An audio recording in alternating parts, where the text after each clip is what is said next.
even going to know whether it's a person that's tweeting. I mean, same with the bots, right? Whether it's a person, a bot, or an ad.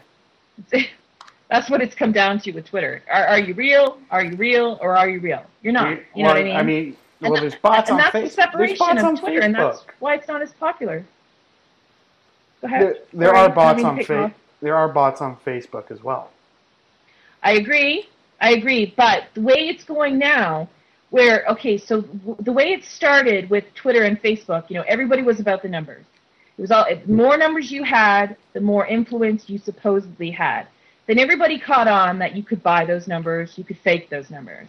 And now what it's gotten into is just that social interaction. How social are you? Whether you're a person or whether you are a page for a business or a group or anything else, wherever you are, right? So and I agree, there are bots, you can still buy those numbers, but if those numbers are showing and your page or your profile isn't showing any interactions, everybody's going to know now what they didn't know then, is that those numbers were bots.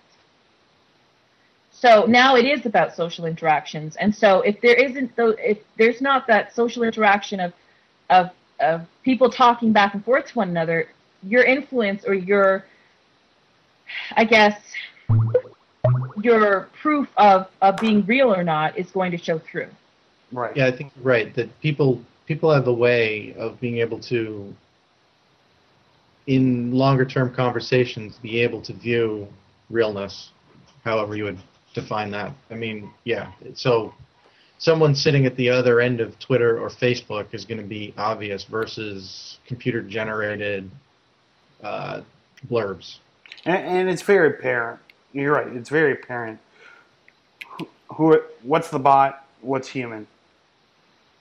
Yeah, I mean, you can also even look at, for instance, celebrity pages on Facebook. I mean, the most popular pages on Facebook are celebrity. Michael Jackson, I don't know if he's still number one, but I don't doubt if he is.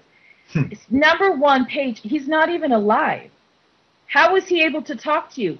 All it is basically, I like Michael Jackson. So how relevant and how popular really and truly is that page? How much social interaction is happening? Are the fans talking back and forth to one another? And if so, how long would that last for? Really what it is Facebook is still counting the numbers.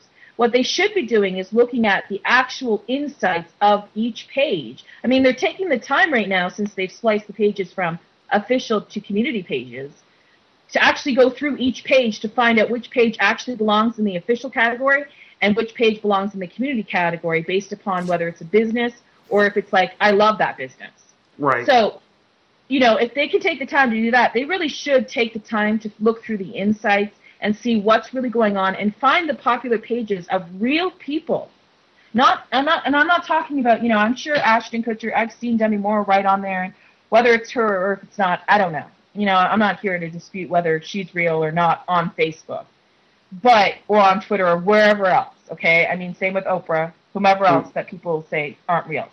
But the reality is that there's actual real people out there that have built up the pages that are not necessarily inflated with numbers, but really show a true way of utilizing a page in a social format on a social network. And they should be spotlighted.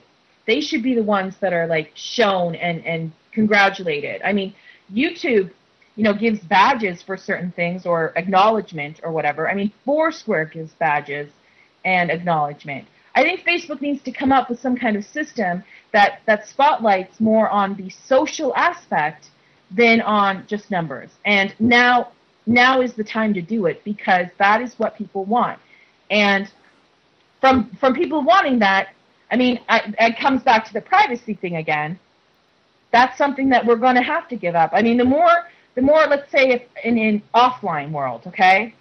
Offline, if we decided to go to a party, there's 50 people there. If I decided to socialize with those 50 people, they're going to know more about me than when I first walked in the room, naturally.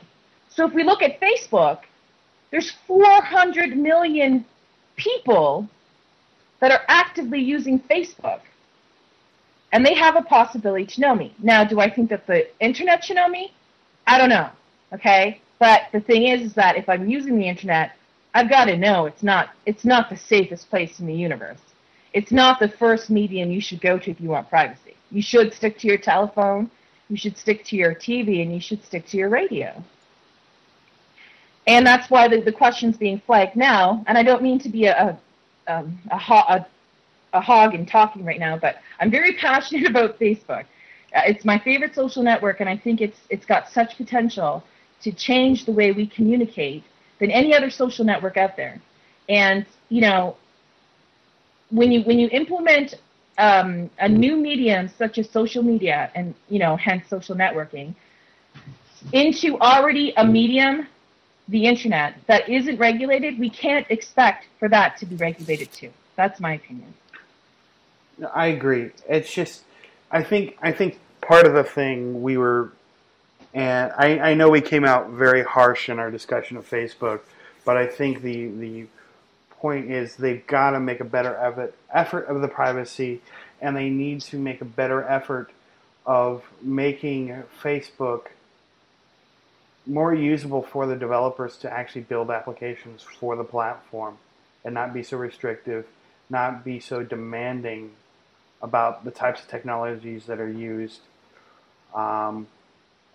And just, if they truly want it to be the platform that everybody uses, they need to be better than what they are now.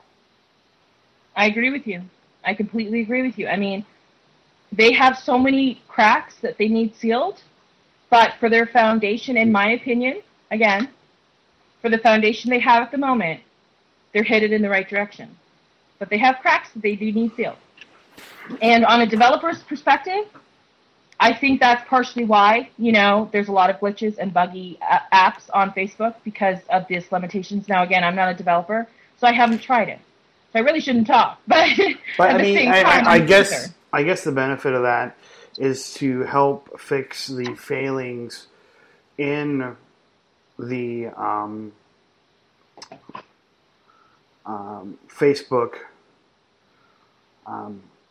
FBML stuff for the website. I've actually found ways around doing that where I'm not held hostage by FBML when creating my app, and I can implement things like HTML5 and JavaScript, and even using iframes right in the code to help alleviate some of those issues. So there are workarounds, but I wish it wasn't so blatantly painful that I had to take those steps to do it.